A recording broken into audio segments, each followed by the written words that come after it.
नमस्कार दोस्तों, Duggu coaching centre में आपका स्वागत है। आज की क्लास में हम बात करेंगे आपका रेस्पायरेशन या फिर श्वसन। पिछली क्लासों में हमने देख लिया था कि क्या होता है आपका न्यूट्रिशन इन ह्यूमन बीइंग्स यानी मनुष्य में पोषण। आज की क्लास में हम बात करने जा रहे हैं श्वसन के बारे में।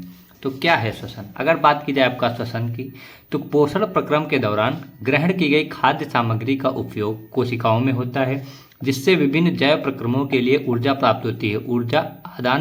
ऊर्जा के उत्पादन के लिए कोशिकाओं में भोजन के विखंडन को कोशिकीय श्वसन कहते हैं।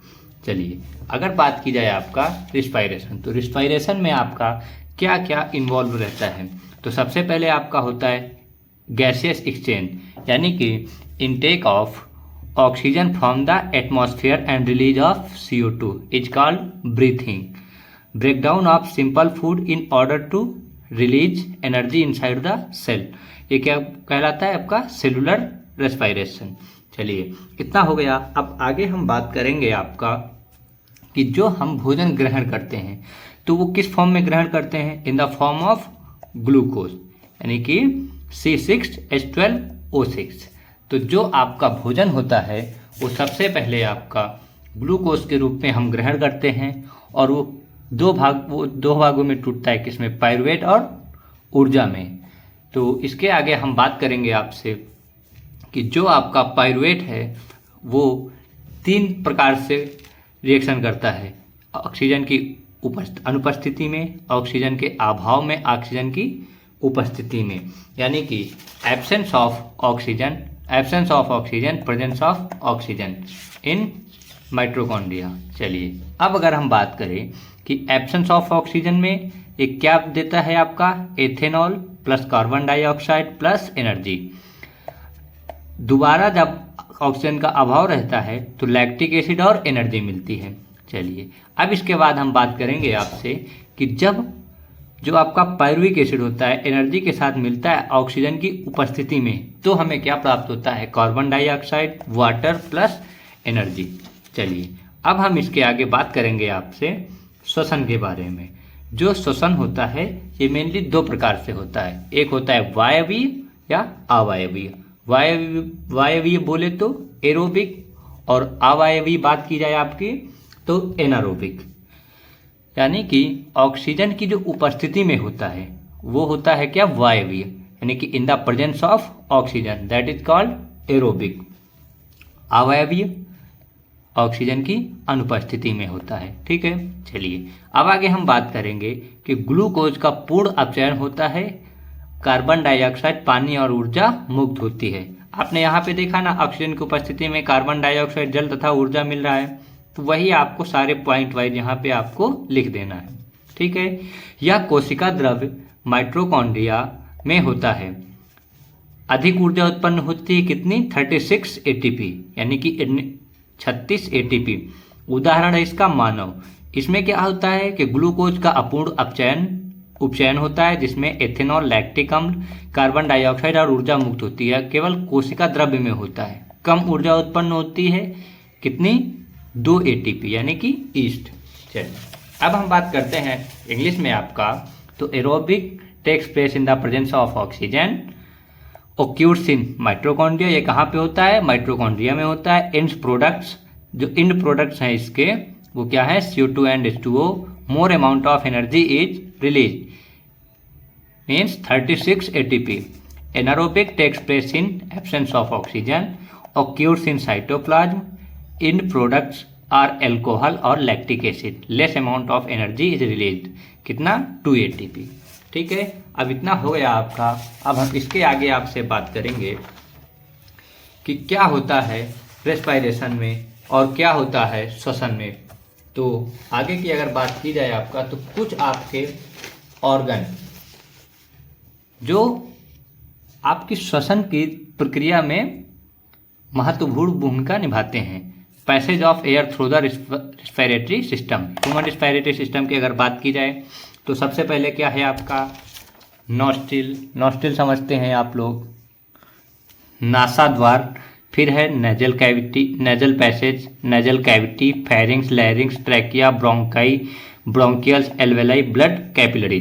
तो सबसे पहले जो आपकी ऑक्सीजन होती है वो कहाँ इंटर करती है? नासाद्वार, फिर ग्रसनी, ग्रसनी से कंठ, कंठ से श्वास नली, श्वास नली से श्वसनी, श्वसनी से श्वसनिका, श्वसनिका से फुफ्फुस, फुफ्फुस बोले तो हार्ट या फिर ओ फेफड़े यानी लंग्स, फिर कोपिका, कोश, रुधिर वहिकाएं, सबसे लास्ट में कहाँ जाती है आपकी?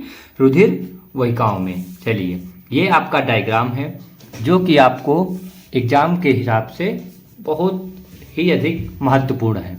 इसमें से आपको इस डायग्राम में सिर्फ जो ऑर्गन्स आपका रेस्पिरेशन में यूज होते हैं उन्हीं के बारे में आपको लिखना है, जैसे कि नसाद्वार, मुख, गुहा, ग्रसनी, कंठ, श्वास नली, उपस्थित वाल्व, फुफ्फुस, पसलियाँ, श्वसनी, श्वसनिका, कूपिकोश, डायफ्राम, श्वसन, श्वसनिकाएं, ये कूपिका, ये जो कूपिकाएं होती हैं आपका, ये देखो इधर जूम करके दिया हुआ है, इस टाइप से बनी हुई होती हैं। ठीक है, चलिए अब हम इसके आगे आप लोगों से बात करेंगे कि जो आपका रेस्पिरेशन होता है वो मुख्यतः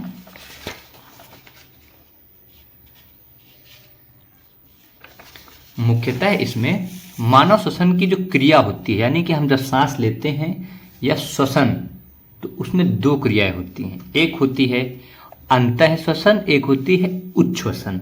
अंतः श्वसन की बात की जाए आपका तो इंग्लिश में इसको बोलेंगे इनहेलेशन और इसको बोलेंगे एक्सहेलेशन। चलिए, अंतः श्वसन के दौरान कौन कौन सी हमारी बॉडी में या हमारे शरीर में बदलाव आते हैं इसके बारे में पढ़ेंगे, और उच्छ्वसन के समय हमारे शरीर में कौन कौन से बदलाव आते हैं हम इसके बारे में बात करेंगे।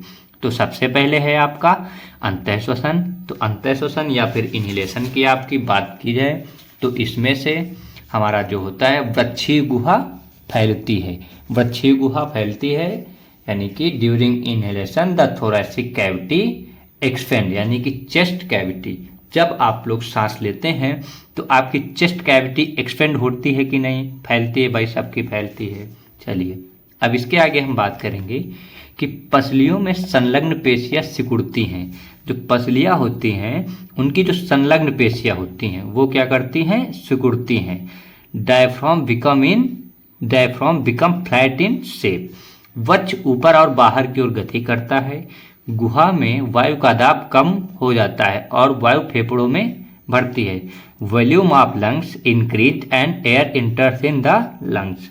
ये बताइए, जब आप लोग सांस लेते हैं तो जो ऑक्सीजन होती है कहाँ इंटर करती है आपकी?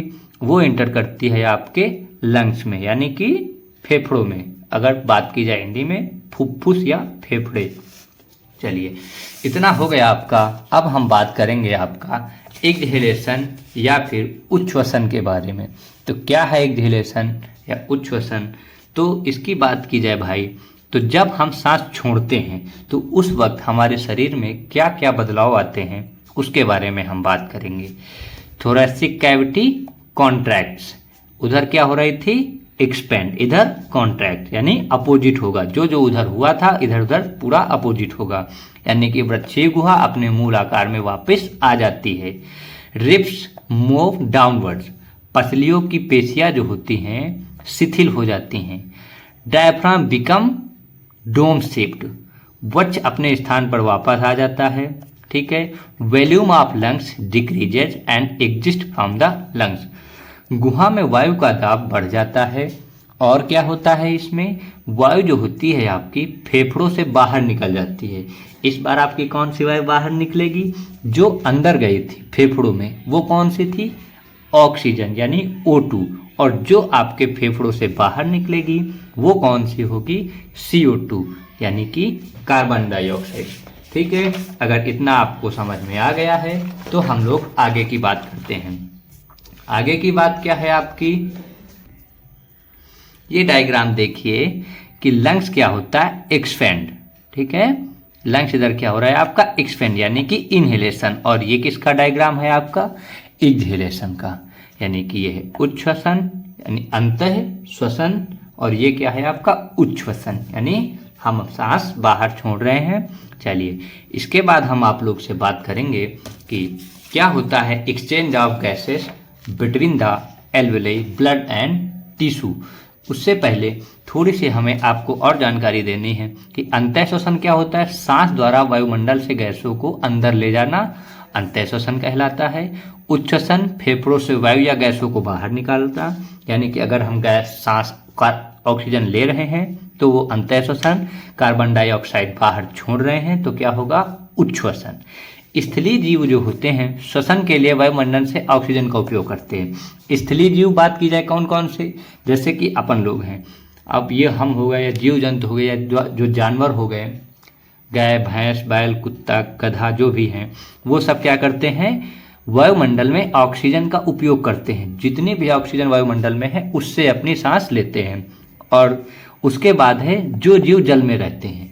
ये बताइए क्या जल में जीव नहीं रहते हैं तो उनको ऑक्सीजन कहाँ से मिलेगी, तो वे जल में विलेय ऑक्सीजन का उपयोग करते हैं। चलिए अगर आपसे बात की जाए कि जल का फॉर्मूला क्या होता है H2O, यानी कि इसमें ऑक्सीजन है ना, तो जो जलीय जीव होते हैं जैसे मछलियाँ, मेंढक, मेंढक होता है क्या, हाँ भाई मेंढक दोनों तरीके से सांस लेता है, ये उभयचर है। उभयचर बोले तो जल और स्थल दोनों जगह पर ये रह सकता है, ठीक है।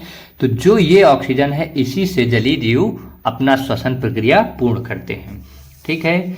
तो अब है आपका कूपिका, रक्त व ऊतकों के बीच गैसों का आदान प्रदान।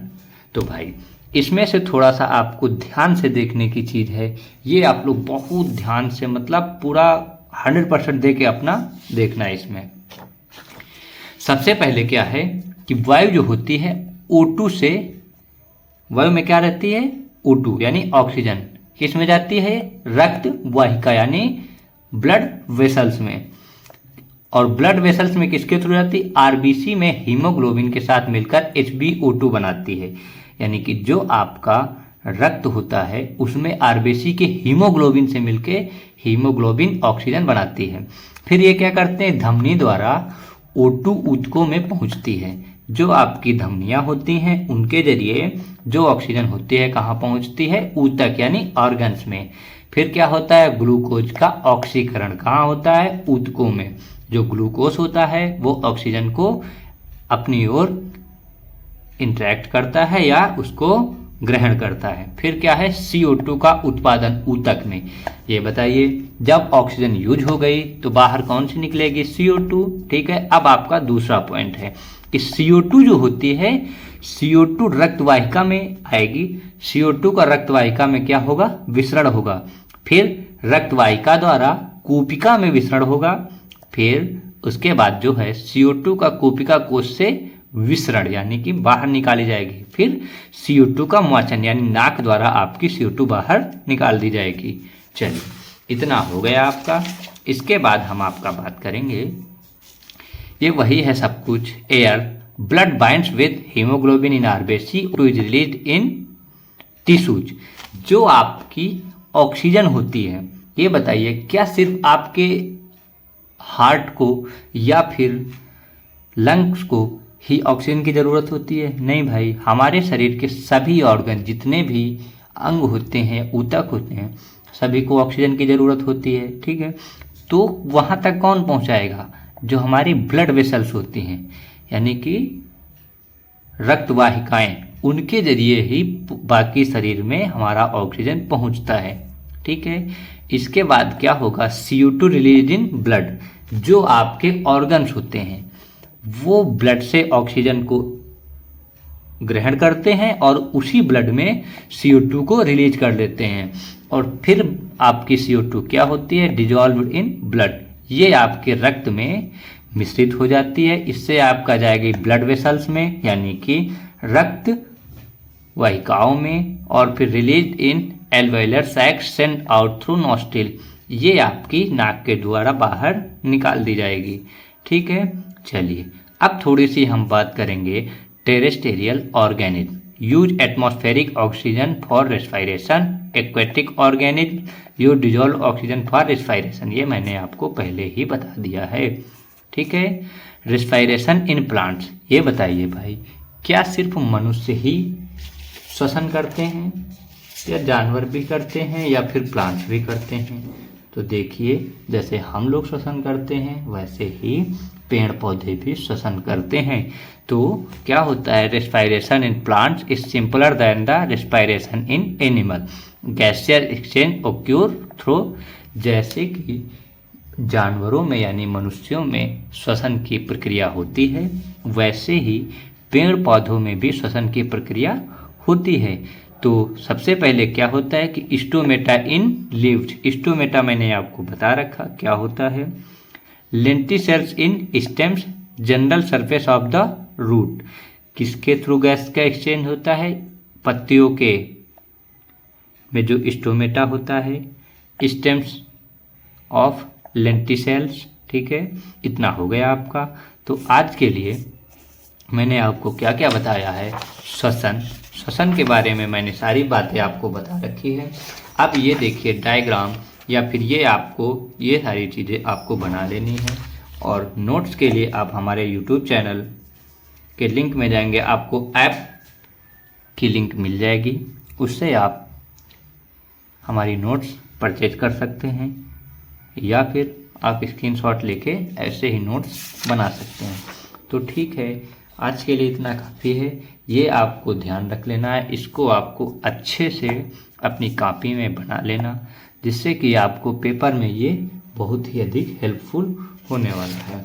और आपका एक डायग्राम रहा, तो डायग्राम का भी आपको हम एक बार चित्र और दिखाई देते हैं। ये रहा आपका डायग्राम, इसको आपको क्या करना है, अपनी कॉपी में अच्छे से बना लेना है। अगर आपके पेपर में आता है तो आप लिखने के साथ साथ ये डायग्राम भी बनाना आपको आवश्यक होता है। क्यों?